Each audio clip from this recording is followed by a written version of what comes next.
Hello friends, welcome to our channel platform for IT.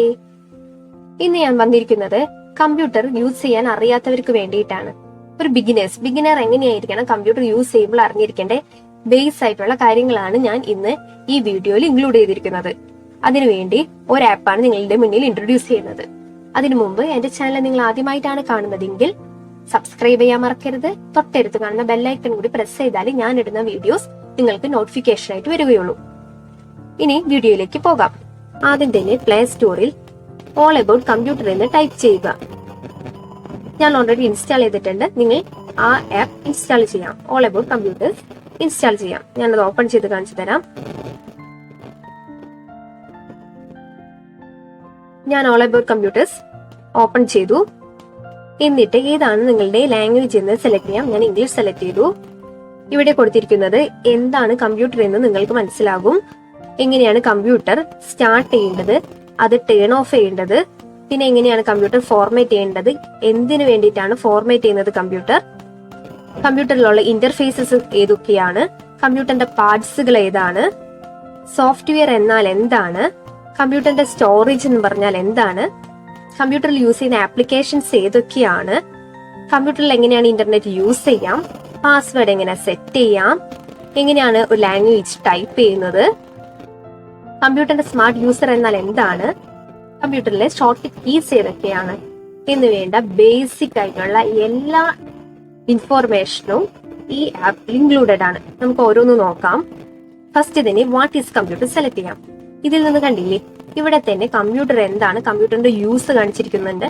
Disadvantage എന്താണ്, computer use ചെയ്യുമ്പോഴുള്ള disadvantages എന്തൊക്കെയാണ്, computer എങ്ങനെ നമ്മൾ ടേക്ക് കെയർ ചെയ്യണം, ടൈപ്സ് എന്തൊക്കെയാണ്, ജനറേഷൻസ് എന്തൊക്കെയാണ്, ഒരു കമ്പ്യൂട്ടർ എങ്ങനെ പർച്ചേസ് ചെയ്യാം, ഒരു ഡെസ്ക്ടോപ്പ് കമ്പ്യൂട്ടർ വാങ്ങിക്കണോ, ഒരു ലാപ്ടോപ്പ് വാങ്ങിക്കണോ എന്നിങ്ങനെ എല്ലാ ബേസ് ആയിട്ടുള്ള എല്ലാ കാര്യങ്ങളും ഇവിടെ കൊടുത്തിട്ടുണ്ട്.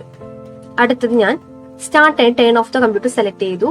ഇവിടെ നിന്ന് നിങ്ങൾക്ക് മനസ്സിലാകും എങ്ങനെയാണ് കമ്പ്യൂട്ടർ സ്റ്റാർട്ട് ചെയ്യേണ്ടത്, അതിനുശേഷം സ്റ്റാർട്ട് ചെയ്തെല്ലാം കഴിഞ്ഞതിന് ശേഷം എങ്ങനെയാണ് ഓഫ് ചെയ്യേണ്ടത്, എങ്ങനെയാണ് റീസ്റ്റാർട്ട് ചെയ്യേണ്ടത് എല്ലാം കാണിച്ചിരിക്കുന്നുണ്ട്. ഞാൻ ലോഗ് ഓഫ് എടുത്തിട്ടുണ്ടെങ്കിൽ എങ്ങനെയാണ് ലോഗ് ഓഫ് ചെയ്യേണ്ടതെന്ന് ഇവിടെ കൊടുത്തിട്ടുണ്ട്. താഴെ കണ്ടില്ലേ, അതിന്റെ വീഡിയോ അടക്കം കാണിച്ചിട്ടുണ്ട്. ഇനി റീസ്റ്റാർട്ട് ചെയ്യേണ്ടത് എങ്ങനെയാണെന്ന് സെലക്ട് ചെയ്തിട്ടുണ്ടെങ്കിൽ ഡിസ്ക്രിപ്ഷൻ കൊടുത്തിട്ടുണ്ട്. താഴെ തന്നെ അതിന്റെ വീഡിയോ കൊടുത്തിട്ടുണ്ട്. ഈ വീഡിയോ കാണുമ്പോൾ തന്നെ നിങ്ങൾക്ക് റീസ്റ്റാർട്ട് ചെയ്യുമ്പോൾ എങ്ങനെയാണെന്ന് മനസ്സിലാകും. ഇനി കമ്പ്യൂട്ടർ എങ്ങനെ ഫോർമാറ്റ് ചെയ്യാം, എന്തൊക്കെ ടൂൾസ് ഉപയോഗിച്ചിട്ടാണ് ഫോർമാറ്റ് ചെയ്യുന്നത്, എന്തിനു വേണ്ടിയിട്ടാണ് ഫോർമാറ്റ് ചെയ്യുന്നത്, അതിനെക്കുറിച്ചും പറഞ്ഞിട്ടുണ്ട്.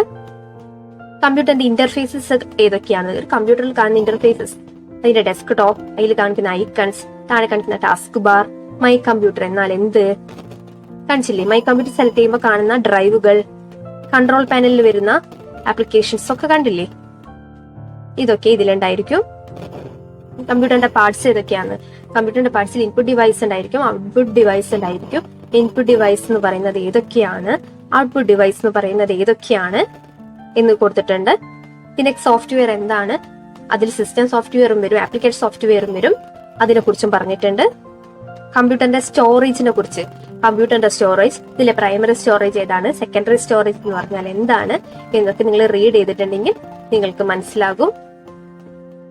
ഇനി കമ്പ്യൂട്ടറിൽ ആപ്ലിക്കേഷൻസ് ഏതൊക്കെയാണ്, കമ്പ്യൂട്ടറിൽ യൂസ് ചെയ്യുന്ന ആപ്ലിക്കേഷൻസ് എന്തൊക്കെയാണെന്ന് മെയിൻ ആയിട്ട് കൊടുത്തിട്ടുണ്ട്. Paint, notepad, WordPad, Microsoft Word, Microsoft Excel, Microsoft PowerPoint, ഇതൊക്കെയാണ് ഇതിലെ ആപ്ലിക്കേഷൻസ്. ഓരോന്നും സെലക്ട് ചെയ്തിട്ടുണ്ടെങ്കിൽ അതിന്റെ വിൻഡോ കാണിച്ചിട്ടുണ്ട്. നോട്ട് പാഡ് സെലക്ട് ചെയ്ത് അതിന്റെ വിൻഡോ കാണിച്ചിട്ടുണ്ട്. വേർഡ് പാഡ് സെലക്ട് ചെയ്ത ഓരോന്നിനും ഓരോ വിൻഡോസ് ഏതൊക്കെയാണ് കാണിച്ചിട്ടുണ്ട്. കമ്പ്യൂട്ടറിന്റെ യൂസിനെ കുറിച്ച് പറഞ്ഞിട്ടുണ്ട്. കമ്പ്യൂട്ടർ യൂസും ഇന്റർനെറ്റിന്റെ യൂസും പറയുന്നുണ്ട്. ഇന്റർനെറ്റിന്റെ അഡ്വാൻറ്റേജ് എന്താണ്, ഇമെയിൽ എന്താണ്, ഇമെയിൽ എങ്ങനെ സെൻഡ് ചെയ്യാം എന്നും കൊടുത്തിട്ടുണ്ട്. കണ്ടില്ലേ, ഇമെയിൽ എങ്ങനെ സെൻഡ് ചെയ്യാന്നടക്കം ഫോട്ടോ വെച്ച് ഒരു പിക്ചറേസ് കാണിച്ചിട്ടുണ്ട്. ഇനി പാസ്വേഡ് എങ്ങനെ സെറ്റ് ചെയ്യാം, എങ്ങനെയാണ് ലാംഗ്വേജ് ടൈപ്പ് ചെയ്യുന്നത്, കമ്പ്യൂട്ടറിന്റെ ടൈപ്പിംഗ് എങ്ങനെയാണ്, കമ്പ്യൂട്ടർ സ്മാർട്ട് യൂസേഴ്സിനെ കുറിച്ച് പറയുന്നുണ്ട്. ഷോർട്ട് കട്ട് കീസ് ഏതൊക്കെയാണ്, കമ്പ്യൂട്ടറിലുള്ള ഷോർട്ട് കട്ട് കീസ് ഏതൊക്കെയാണെന്ന് ഒരു ബിഗിനേഴ്സിന് അറിയണമെങ്കിൽ ഇത് സെലക്ട് ചെയ്ത് നോക്കിയിട്ടുണ്ടെങ്കിൽ മെയിൻ ആയിട്ടുള്ള കുറച്ച് ഷോർട്ട് കട്ട് കീസിനെ കുറിച്ച് നിങ്ങൾക്ക് മനസ്സിലാവും. Ctrl+N എന്തിനാണ്, Ctrl+O പ്രസ് ചെയ്തിട്ടുണ്ടെങ്കിൽ എന്ത് വരും എന്നിങ്ങനെ ഷോർട്ട് കട്ട് കീസ് ഏതൊക്കെയാണെന്ന് നിങ്ങൾക്ക് മെയിൻ ആയിട്ടുള്ള കാര്യങ്ങൾ മനസ്സിലാവും. ഈ വീഡിയോ നിങ്ങൾക്ക് ഹെൽപ്ഫുൾ ആയി എന്ന് വിചാരിക്കുന്നു. വീഡിയോ ഇഷ്ടപ്പെട്ടാൽ ലൈക്ക് ചെയ്യാൻ മറക്കരുത്, ഷെയർ ചെയ്യാനും മറക്കരുത്. പുതിയൊരു വീഡിയോയുമായി വീണ്ടും കാണാം.